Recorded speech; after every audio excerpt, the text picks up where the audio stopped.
Thank you for coming out for the celebration of Judge Old's portrait unveiling.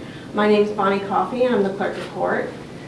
I don't do well talking in front of people, I came here 5.5 years ago. I was a little nervous. I'm a little nervous now because I came from a really, really good court that I was at for 10.5 years. And I was a little nervous leaving them. And you know, there are some judges that are amazing, and then there's some judges. But Judge Oles was the first woman judge here in Chesapeake, the first African American woman here in Chesapeake, and Judge Oles is our only female African American portrait hanging in our courthouse, of a judge. So we're very honored and to have this day, and I can say that the year that I was here, that before she left me, was wonderful. She had my back and she helped me, and I can count on my hand those rare judges. 3 of them are here, 2 of them aren't, but she is a rare one.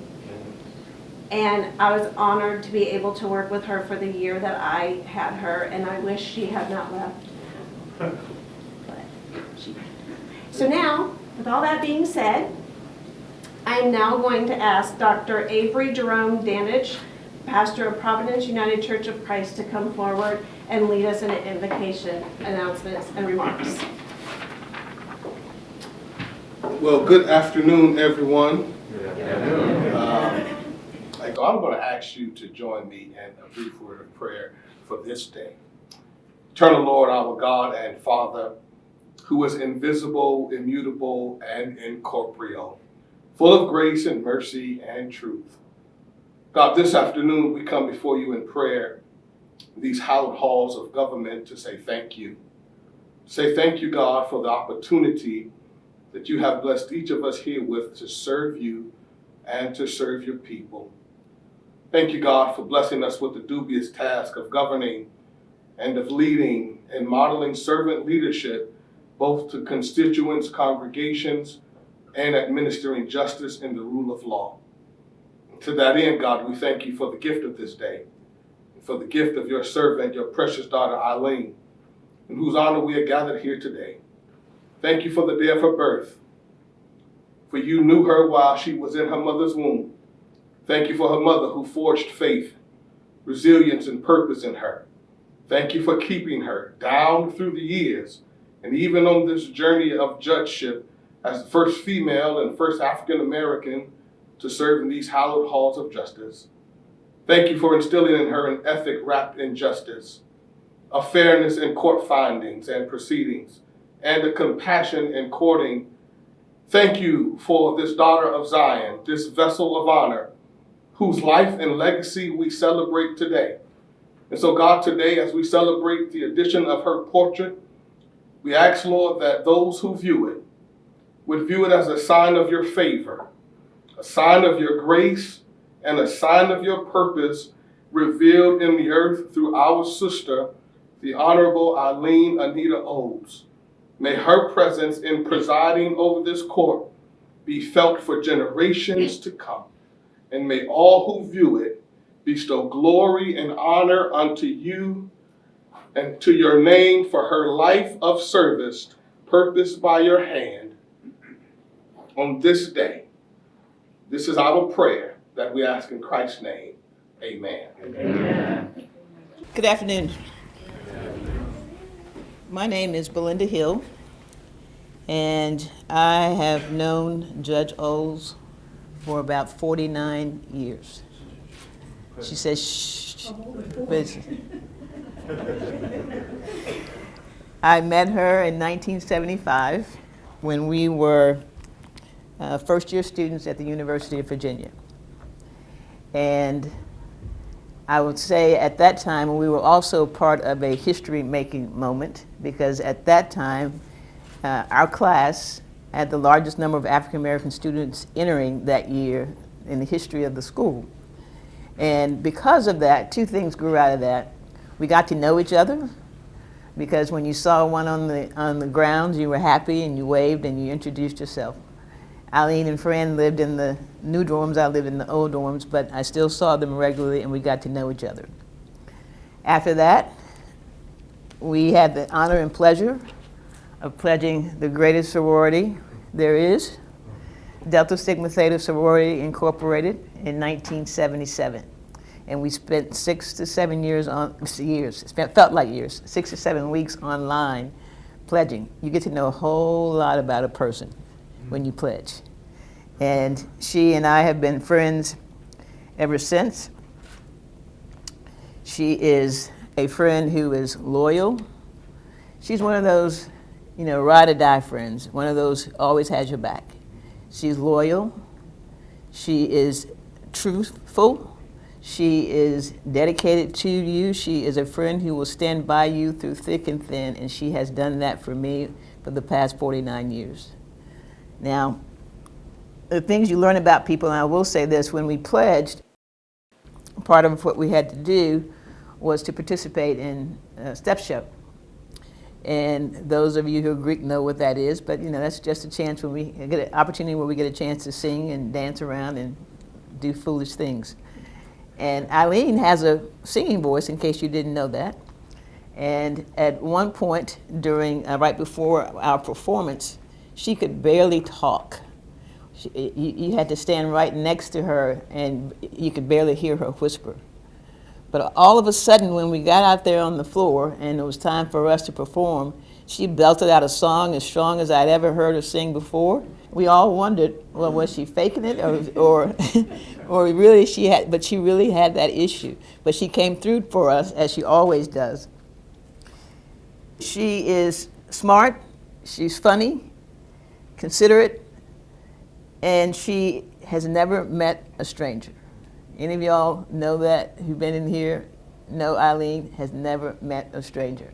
Now, how in, over a cup of coffee or a glass of wine, in about 20 or 30 minutes, she learns a stranger. She learns his spouse's name, his children's name, where they go to school, what year they were baptized, what college they intended to go to, all of that, and then they become lifelong friends. It's just perfect strangers, but that's just who she is. She's never met a stranger. And when she would come back and tell me these stories about people she met and what she knew about them, I said, how do you know that? I asked them, I talked to them. Now, I shouldn't be surprised, because when we pledged, our big sisters, they gave everybody online a name. They gave Eileen and Fran the name of Scoop and Scope. I think that was prophetic, because between the two of them, they can find out anything they want to know. If there are any lawyers in here who need to hire private investigators, or you need private investigators, they're both retired. You might want to talk to them about their sources, because they're pretty good at what they do. But the more I got to know her, the more I understood she's just inquisitive and friendly. She's always been there for me, and I try to be there for her. I was here when she was sworn in. I was here when she took the bench for the last time in 2019, I think. I appeared a couple of times unannounced and just watched her in docket. And in the day she retired, there were 9 of us on our line. We pretty much keep in touch. There were 1 or 2 that kind of fell by the wayside, but Scope over there, that's Fran, found the missing sorors and brought all 9 of us together the day she retired, and we had a blast. But because she enjoyed doing what she did, and she was good at it. As I said, I sat in her docket a couple of times. She was prepared. She's a sharp legal mind. She's a listening judge. And I can say that because I'm a judge as well in Houston. And she's a listening judge, and sometimes judges think they know so much more than lawyers, they don't give the lawyers an opportunity to make their case and to tell their side of the story to the judge. But she's a listening judge and a compassionate judge. I understand why she excelled in what she did. And sometimes she got frustrated because there were others who attempted to tell her how to run her court. But it was clear from the couple of times I sat in her court, she was in charge. She was in charge, she knew what she was doing, she knew how to handle her business, she knew how to handle lawyers, and she was good at it. The thing that I have said for many, many years is that diversity is important in the judiciary. I tell my colleagues in Houston all the time, the judiciary should reflect the community that it serves. And I think diversity makes for better justice. And diversity in thought, diversity in opinions, all are necessary, I think, in terms of doing an effective job. A judge has to judge the facts and interpret the law. And in judging the facts, you almost always have to look at it certainly from your perspective. Judging it and looking at it from your perspective certainly comes into play. And we all have different viewpoints, different backgrounds, different experiences that all inform us when we make decisions and we judge facts. And so while I've heard Bonnie say that Judge Oles is the first portrait to hang in this building, her portrait will hang there forever now. After today, it will hang forever. And it's significant because she is the first black female judge in Chesapeake. But it's also important for another reason, because some child who's troubled or self-doubting or some other person who's just lost and not knowing what they want to do will walk through this building one day and they will see that portrait and they will say, I can do that too. She did it, she's my model, I can do that too. And so I am in awe of her. As I said, she's a friend. She's, God puts in your life sometimes friends who feel more like family. And she's my sister friend. There are two very special people that are not here today. And I'm going to let Eileen tell you why she chose this day. But her mother and father are not here. There are three special people who are not here. Her parents are not here, but I'm sure they're smiling down and looking on her today, knowing that they raised a daughter who was forthright, who worked hard, and accomplished a lot. Then there's a man who loved her without reservation, without hesitation, Earl Robinson. Earl called Eileen Bright Eyes. That was his nickname for her. But every time she walked in the room, it was Earl's eyes who lit up. And a smile came across his face. And I'm sure he was a man who was full of sayings and colloquialisms and all kind of things. And I'm sure today he would have one. Eileen might know what that is, but he would have one. But they are both looking down, extremely proud of Eileen Oles. Thank you, Judge Oles.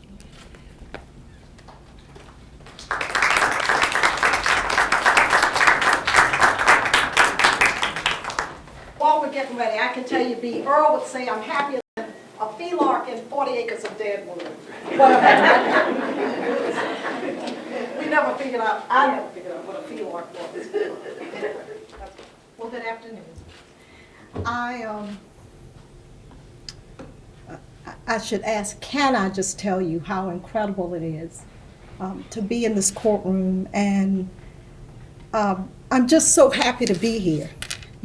As B said, I retired in 2019, and since 2019, a lot of things have happened. But the main reason we haven't had a portrait unveiling is because of the COVID pandemic. So not only were we not able to gather, but quite frankly, Ramon, I wasn't comfortable sitting in a studio to have a portrait done without my mask on it. So we waited. But I don't want you all to think that this portrait has been sitting and collecting dust since 2019. We just did it a few months ago. So it's a fresh portrait. And again, if I don't say it again, you did a great job. I have so many emotions floating around, and my heart is just so full knowing that I'm in a room of people who care for me. And today is one of those few days I can assure you that everybody will leave here happy and satisfied. And as you know, in a court of law, that's rarely the case. I want to give a special thanks to those of you who are viewing by live stream. I hope you understand that I chose an intimate ceremony, a small gathering, but so many of you humbled me by asking if you could come. And so I wasn't going to live stream, but you asked, and so I answered. Many of you who are watching on live stream are my sorority sisters. Many are my Link sisters, or from the Girlfriends and the Old Dominion Bar and the Chesapeake Bar and the National Bar, American Judges Association, my CHKD board members, my WHRO board members, and so many others. And so it just feels good to have you with me, even though it is virtually. I want to also take this opportunity, and when I say lots of people, I'm talking about texts, calls, emails. I see folks nodding because you got them too. Just, can I be there? But I want to take this opportunity right now to invite every single one of you when we dedicate the Eileen A's Courtyard Park later this year. So don't be shy then, everybody can come out, and that's one of the reasons that I didn't want a huge celebration today. My friend Belinda surprised me. When I talked to her Sunday, she was in New York. And yet she flew from New York on Sunday back to Houston. And then yesterday flew, actually in the wee hours, I understand you had a delayed flight, a very delayed flight. But she flew from Houston here. And then to add more pressure, I said, well, since you're coming, can't you give some remarks? And of course, she said yes. And that's just the kind of friend that she is. And as you all can tell, she knows a lot about me. I want to thank my family and friends for making history again, yet again, with me as we commemorate the unveiling of my portrait. And right here in the court, this is exactly where I sat for 24 years. And so I've seen some stuff. And I'd like to say it this way. There's not much that I haven't seen. I want you to bear with me because I considered what I would say today, and it wasn't until, if I'm truthful, B, you know this, Fran knows, anybody in here knows it. This is my close friends, my intimate contacts, but it wasn't until later this morning that I decided that what I would really talk about is what people have asked me about a lot this week. And that is for me to talk about my journey to the bench. And so I've decided that I'll recount to you while I also reflect myself on some of the things that I experienced and encountered on this journey. In some ways, it may sound a little like little known facts. I'm not bashful or hesitant to say that my journey to and on the bench was somewhat atypical. Some for reasons that are obvious to me, and then for some that perhaps I will never know or understand. But my tenure as a judge was both enjoyable and painful. So again, that's why this group, because it's sort of like if you know, you know. Even in the courtroom, there were days when I couldn't wait for the day to be over. Bonnie can attest to that. And then there were days that I would have slept here overnight, working to make a difference in the lives of the children and the families and the defendants and the litigants who came before me. So it's not lost on me, the enormity of my position. But let's talk about my journey. And again, it's hard to crunch. It's not just 24 years, it's the 13 years that I practiced before that. But I'm going to do my best to try to hit some points that this morning really came to me of how it all came together. First of all, I initially had absolutely no interest in a career in the legal field at all. I went to college knowing that I wanted to be a psychologist. It was my goal to help people to get it together and to be productive and to solve life's problems. Law was foreign to me because I didn't know any lawyers. Nobody in my family was a lawyer. None of my neighbors were a lawyer. None of my friends' parents were lawyers, and so I didn't have any lawyer role models. And again, to speak to how this comes together, how far we go back. I don't know if you know this, but you and our dear friend who went to the University of Virginia, Adam, who was my childhood friend, you all really inspired me to become a lawyer. And unlike me, B knew from, I think when she was a child, she wanted to be a lawyer, but that was not me. But it was the first semester of our last year that she and Adam were applying to law schools, and they were acting like that was the goal of all goals. If you could get in law school and become a lawyer and practice and all that. And it just happened to coincide with the fact that that's the semester that I was doing an internship with Offender Aid and Restoration in Charlottesville. So I had been in a courtroom. I had observed and liked what I saw, and I saw some things that I thought could be better.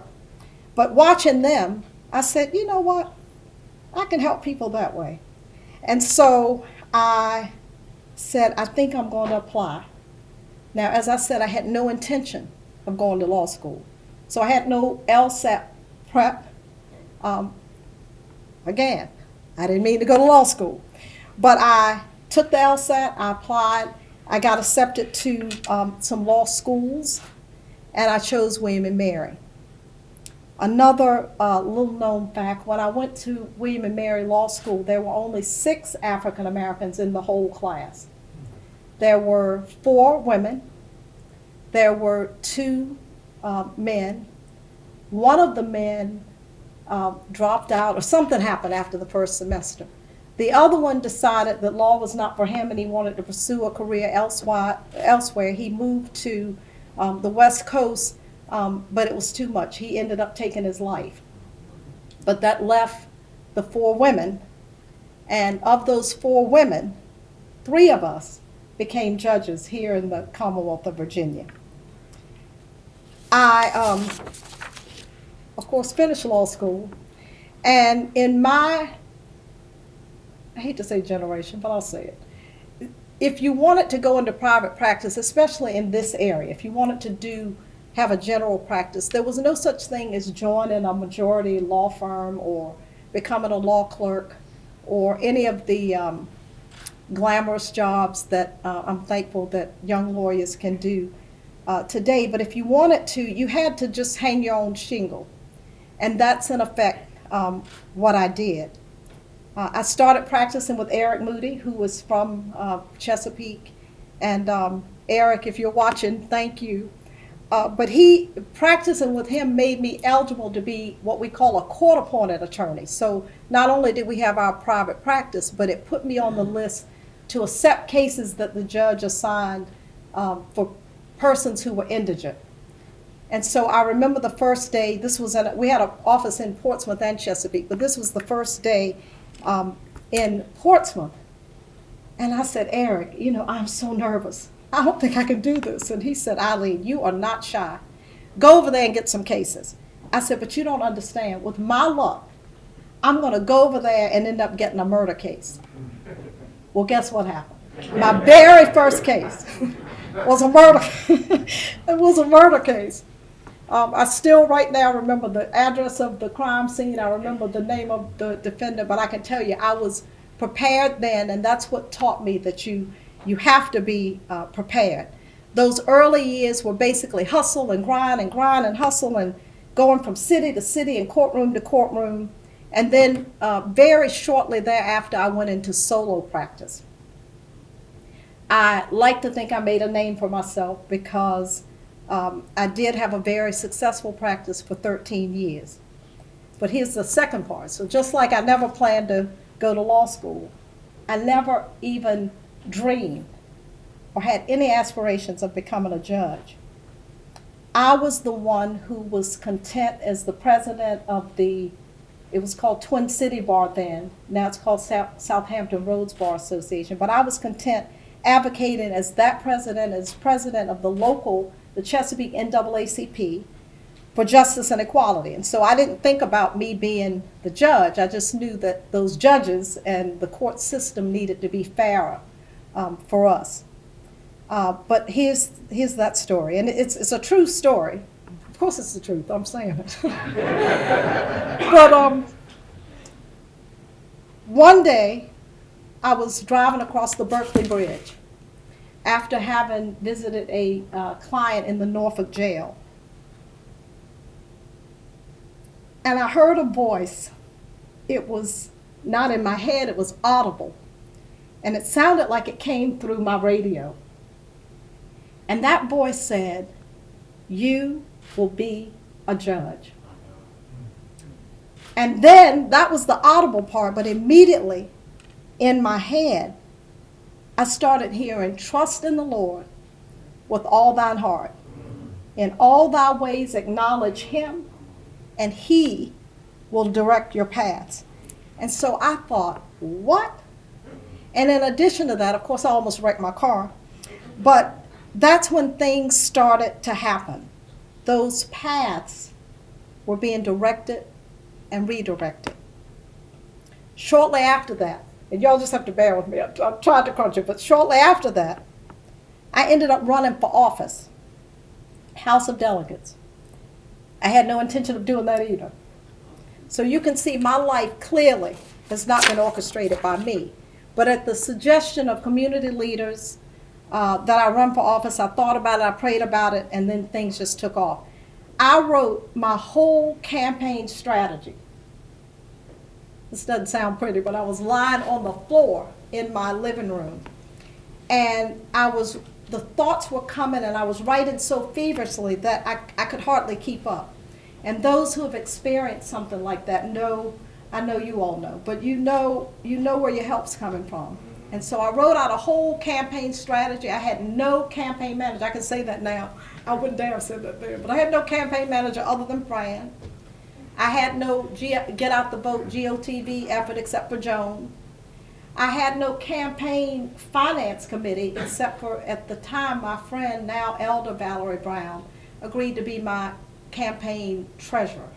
So they were my campaign team. And I think often how the Lord has a sense of humor, because here I am running against this veteran politician, and I never meant to. Paths.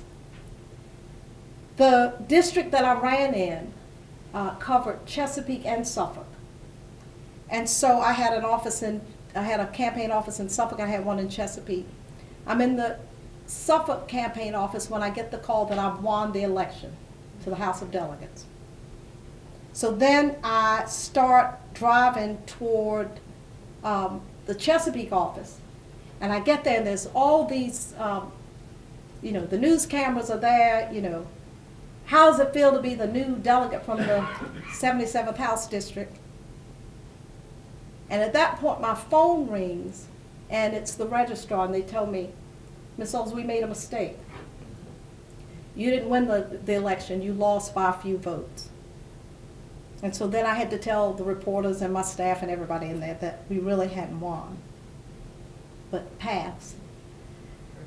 About 2 years later, after the, I'll be polite, let's say the public exposure of being in a campaign, a political race, there became a judicial vacancy. And there was then a request from legislators. You have to understand, I was running for the House of Delegates. Thought I won, I lost.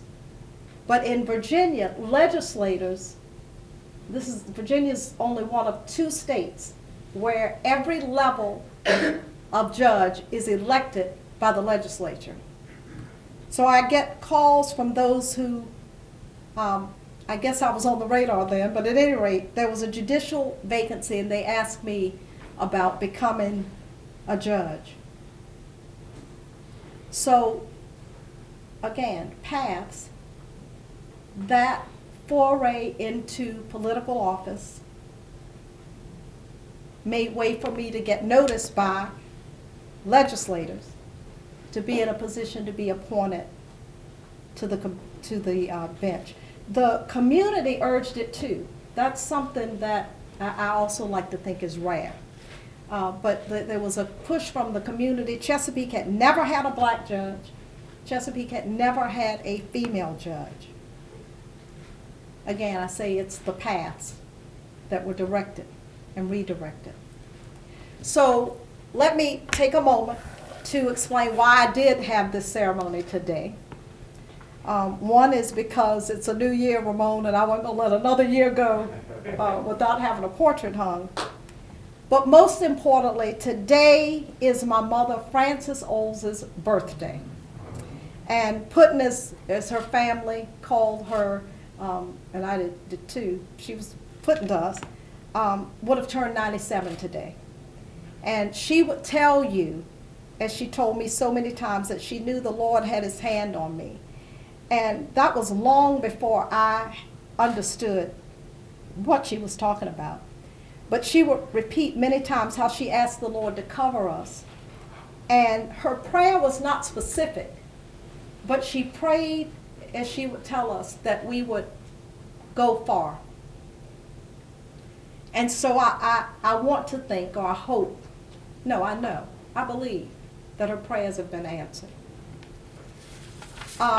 She was so proud of me, and as with most things I've done, she's the one who really should be honored. Just another quick story. Most of you know this. Well, maybe not, but my mother and father divorced when I was 7 years old.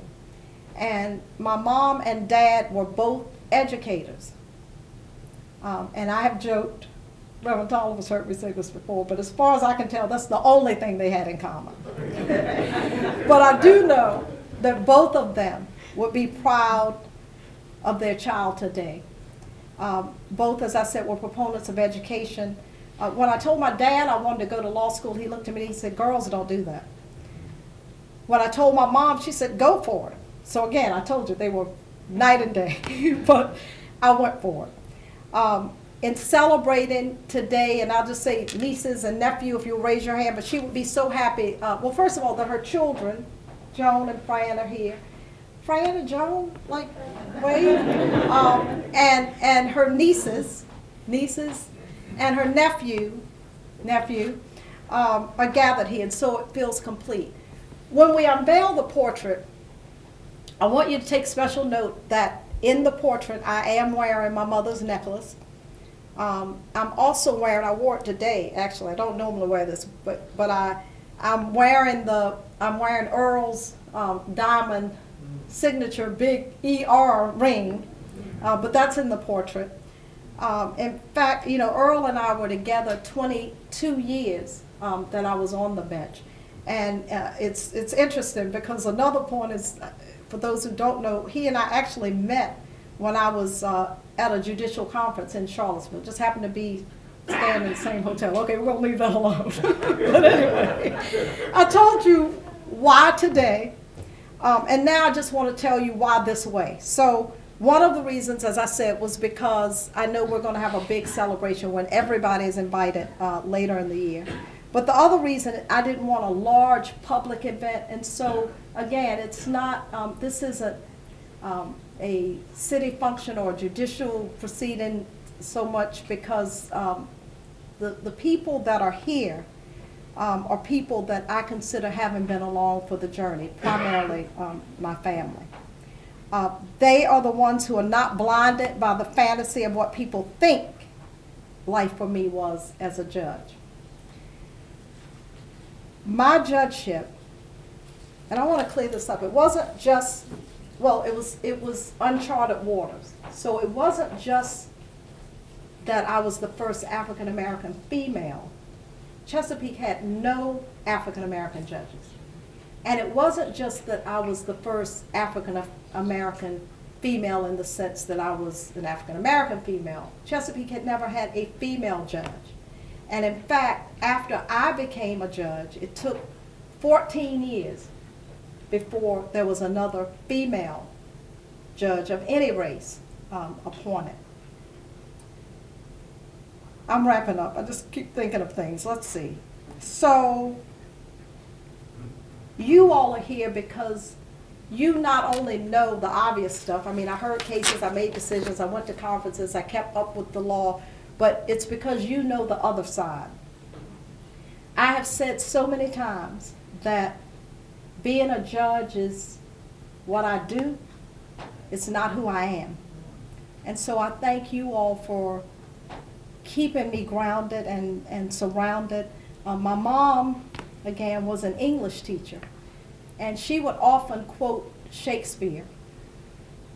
And one of her favorite quotes, so I probably was running around as a child saying, "To thine own self be true." I don't know, but that, to thine own self be true, my friends, that is the true definition of success. And so being true to the purpose for which you are called, and not being swayed by the politics, or Bonnie would look at me there, the politics or the naysayers or other people. I say all that to say, as I try to wrap this up, that this portrait is not just about me, but it is about the people that I am taking up there on the wall with me. Your pride in me, your prayers, your understanding, your support outweighed all of the isolation and the intensity of what I did on a daily basis. Your love outweighed the pressures of the job. I have my biggest fan here, Fran. Her name should be Fan. Fran, who didn't care if I had a double murder trial the next day. She never hesitated to put me in check. But she also was ready to stay up with me all night over what she would say I was crying over a hangnail. But she knows that, I mean, we all know that she goes above and beyond, and there's nothing like having an identical twin. But I like to think, as she has told us before, we're like super twins because of the way the egg split. That's her area, not mine. But anyway, we're what you call mirror twins. But there's nothing better than having a twin like Fran. So Fran goes up there on that wall with me. Joan, who still calls Fran and me Baby A and Baby B, because we were premature. Now, back then, there were no ultrasounds and all of this fancy equipment. My mom didn't know she was having twins until about 2 weeks before we were born. And then we were born prematurely. So when they would call the hospital, they would say, you know, Baby A has gained, I don't know, 2 ounces, whatever. But that's how they referred to us. But Joan still refers to us as that. And her life was forever changed when at 12 years old she got the beautiful gift of having identical twin sisters. So Joan goes up on that wall with me. Brett and Bria, who are not here today because both of them have started new endeavors as far as their employment, and I told them there's no way, you are not going to disrupt that, and they listened to Auntie, so they're not here. I don't know at what age they realize, again, the gravity of the job I performed, but I do know all they wanted to know or do was some mornings they wanted to go to Chick-fil-A before school, so we go to Chick-fil-A, then they want to take Gigi, my mom, some Chick-fil-A, and then we do that, then I drop them off at school all before I came to work. And so I was always just Auntie to them. So Brett and Bria, I know you're watching, but anyway, you might want to tell me one day when it clicked that, you know, maybe I shouldn't be doing all of that before I went to do my docket. But anyway, I will say this. Joelette, you probably don't know, but you know now that I would take your children in lockup from time to time. Scared straight works. And so I'm so proud of them because they really, both of them are just super individuals in their own right. So I take Brett and Bria up on that wall with me. I also take Ma Bruce, Daddy Clem, all my Siler City folks, my cousins, the proud Olds family, and all of you. You go up on that wall with me. As I close, I just want to talk for a few seconds. Just bear with me, I'm almost there. But I want to talk about who else is here. I told you my family's here, of course. You know my dear friends. We've got a couple of court personnel here, but as I said, not because they're court personnel, but because they are my friends and they had my back. The first one is Bonnie Coffey, who thought she was my boss for that year that I was here. But what I really admire about her, and I would say other than the late Faye Mitchell, who I had the honor of hiring as the clerk of this court, but Bonnie understands that a judge could be a woman, and that I had a voice and that what I said mattered. I still can't believe we have to say that in 2024, but it's true. But Bonnie got me, I got her. By the time I left, she did understand I was the boss, but we'll leave that right there.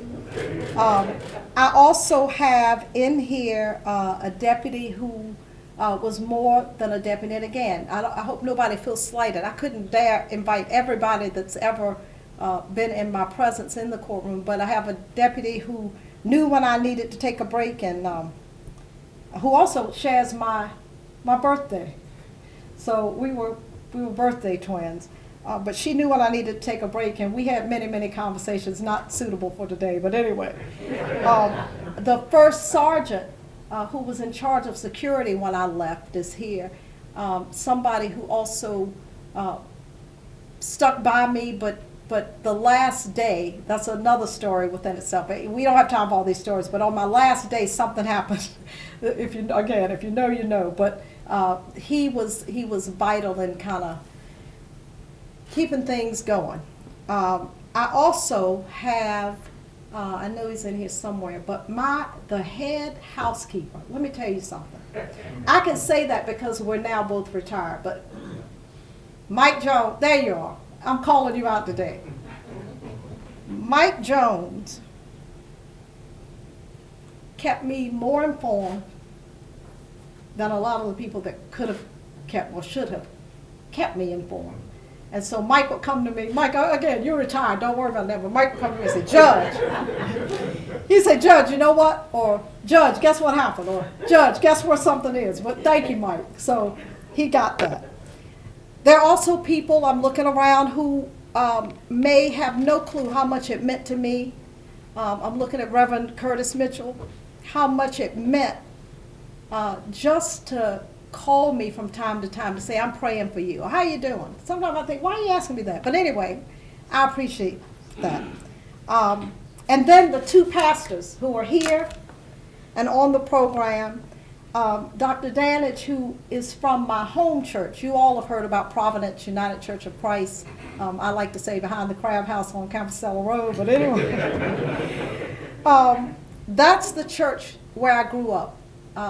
That's where I was in the choir, where I ushered and went to Vacation Bible School, tried to learn my Bible verses, and had other mothers and fathers in the church who, weren't hesitant to keep me in line.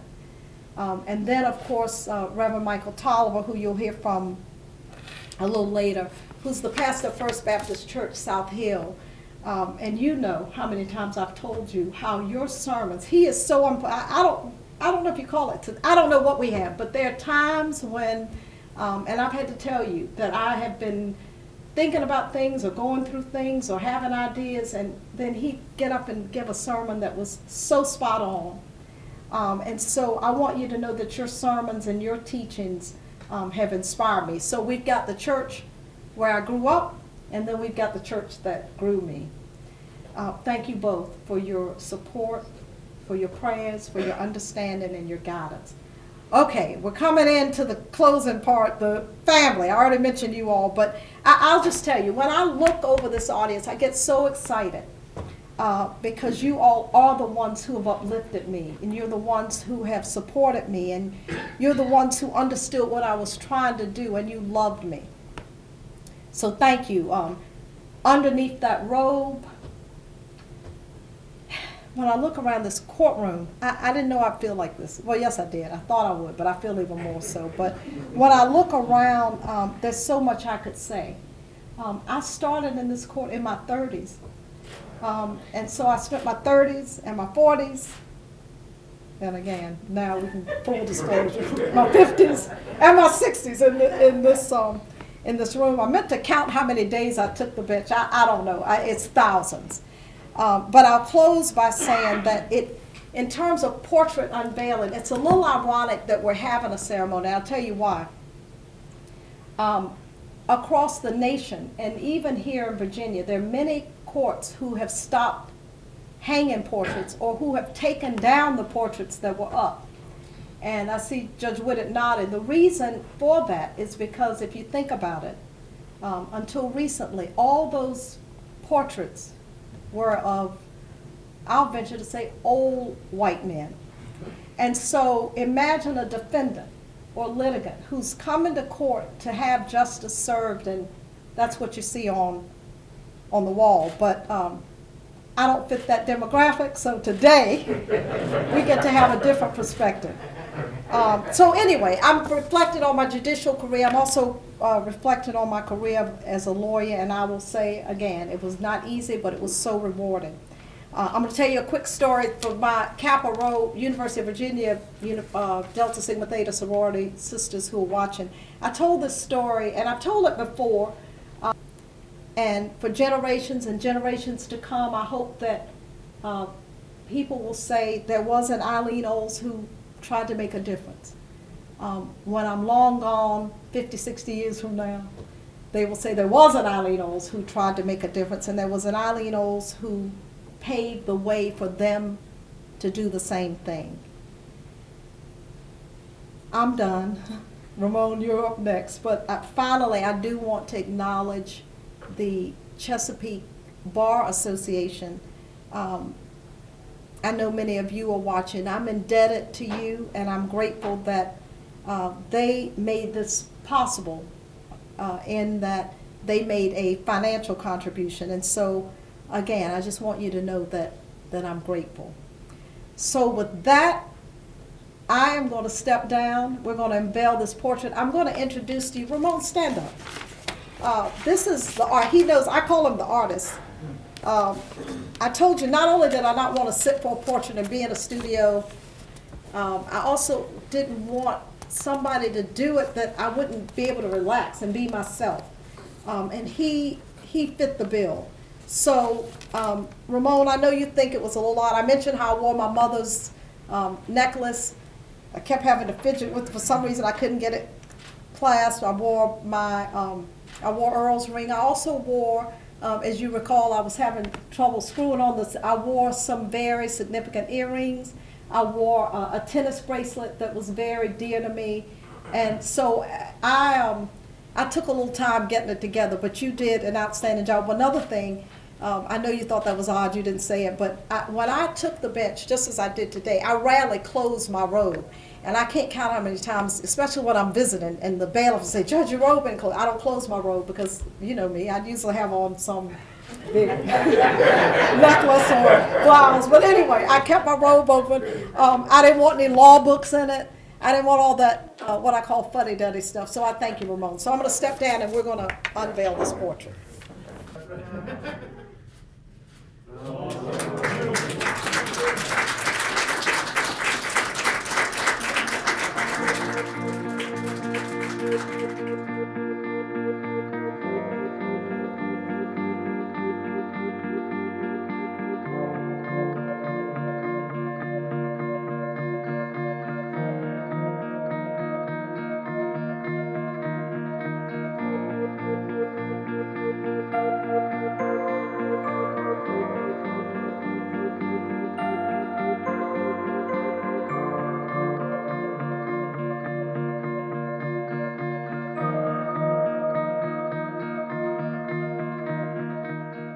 Let us pray together. God, we thank you for this day. A day when we stand with someone whom we all love. Our friend, our sister, your daughter, Eileen. Thank you, God, for allowing her to have so many unintended paths, but ordered steps. Thank you for allowing her to ride one day in the car and to hear your voice, to say you will be a judge. And in those directed paths, God, she broke barriers. She changed mindsets. She touched lives. And she gave all of us inspiration and hope. And we thank you for that. So God, even as this image will hang on this wall, may it also make an indelible impression on the annals of the history of the city of Chesapeake, this courthouse and this courtroom, so that when others see this image, God, they'll feel a sense of strength, inspiration, and hope, and know that Eileen O's, Judge Eileen O's, passed this way and made a difference. God, we thank you for this day, and we give you the honor and the glory for her faith, and more so for your favor in her life. For it's in Christ's name we do pray. Amen. Amen. These two women in my life, I wouldn't be who I am today, and I wouldn't be the clerk that I am. Because this one taught me everything that I brought here, and this one helped me put all of it into place here. And I just have to say thank you guys for being that person in my life. Okay, Bonnie. And thank you too, Judge No Whitten. tears. Toast. To all the love in the room, to justice for all, we're so proud. And I've got to stop or I'll start crying.